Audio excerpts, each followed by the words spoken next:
Pinto y en este video vamos a explorar el fascinante mundo de los vectores usando el simulador PhET. Veremos cómo entender conceptos clave como el módulo, dirección, sentido, sistema de coordenadas cartesianas y polares, vectores unitarios, además de realizar operaciones con vectores. Bueno, para no seguir extendiéndonos, comencemos con el video.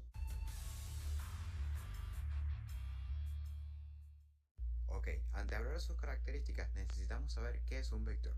Un vector es un segmento de recta que tiene magnitud, dirección y sentido. Los vectores generalmente se utilizan para representar cosas como desplazamientos, velocidades o fuerzas. Primero, el módulo de un vector se refiere a su magnitud o longitud. Vamos a ver un ejemplo en este simulador en donde nuestro vector A tiene una magnitud de 22 unidades, aunque también evidentemente estas unidades pueden cambiar, como por ejemplo ahora que tiene 14 unidades de magnitud. La dirección de un vector se refiere al ángulo que forma con un eje de referencia, generalmente el eje X. Como podemos ver, este vector tiene una dirección de 48.8 grados con respecto al eje X. Y por último, el sentido indica a dónde apunta el vector en su línea de acción y puede ser tanto positivo como negativo. Como podemos ver en este caso, la dirección o el sentido más bien de nuestro vector es en dirección positiva, según el eje. Bueno, en un sistema de coordenadas cartesianas, cualquier punto en el plano se representa usando dos coordenadas, X y Y, que son distancias del punto con respecto a los ejes. Para un vector, su componente en X es cuánto se mueve hacia la derecha o izquierda, y su componente en Y es cuánto se mueve arriba o abajo. Como podemos ver en el vector A, sus componentes aquí enmarcadas en el cuadro rojo son en X 3 unidades hacia la derecha y en el eje de coordenadas Y 15 unidades hacia arriba. Por lo tanto, estas serían sus componentes cartesianas.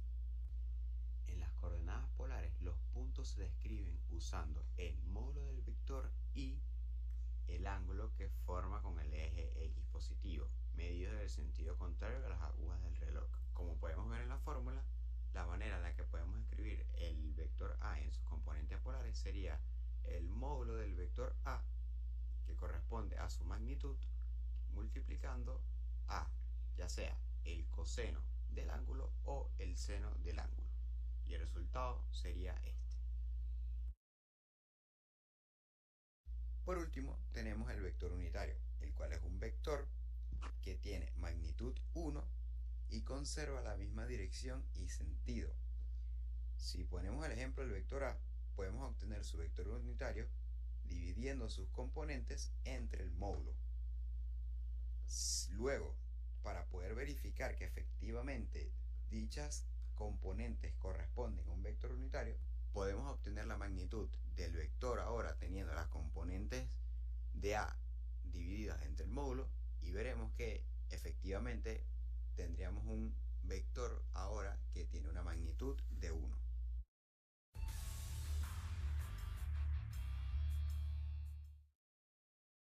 Relación entre vectores. Primero tenemos la suma de vectores, la cual consiste en obtener un vector resultante a partir de la suma de las componentes correspondientes de cada uno de los vectores. Por ejemplo, tenemos en la simulación un vector A, el cual tiene componentes de 8 unidades en el eje X y una componente en el eje Y de 7 unidades. En cambio tenemos un vector B, el cual tiene 0 unidades en el eje X y 5 unidades en el eje Y. Si aplicamos esta misma lógica de sumar las componentes correspondientes, obtendremos un vector C, que como podemos verificar es las componentes en X son las correspondientes de sumar 8 y 0 y las componentes en el eje Y son de sumar de 7 y 5.